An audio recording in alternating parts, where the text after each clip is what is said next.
নমস্কার বন্ধুরা, সোনার রান্নাঘরে তোমাদের স্বাগতম। আজকের রেসিপি এঁচোড় চিংড়ি।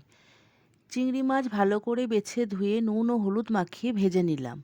তারপরে আলু ভেজে তুলে নিয়ে ভাপিয়ে রাখা এঁচোড়ও ভেজে নিলাম।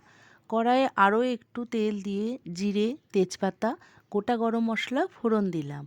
এরপরে পেঁয়াজ বাটা, রসুন বাটা ও আদা বাটা, পরিমাণ মতো নুন ও হলুদ দিলাম। তারপরে জিরে গুঁড়ো, লঙ্কা গুঁড়ো, টমেটো বাটা দিয়ে সব মশলা কষিয়ে নিলাম।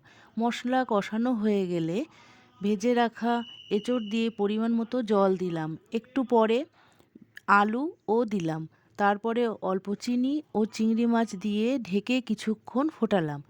এঁচোড় ও আলু সেদ্ধ হয়ে গেলে তারপরে ঘি ও গরম মশলা দিয়ে নামিয়ে নিলাম। তৈরি হয়ে গেল এঁচোড় চিংড়ি। আমার এই রেসিপিটি যদি তোমাদের ভালো লাগে তাহলে প্লিজ একটি লাইক ও সাবস্ক্রাইব করে দিও। তোমাদের একটি লাইক ও সাবস্ক্রাইব আমাকে এগিয়ে যেতে অনেক সাহায্য করবে। ধন্যবাদ বন্ধুরা।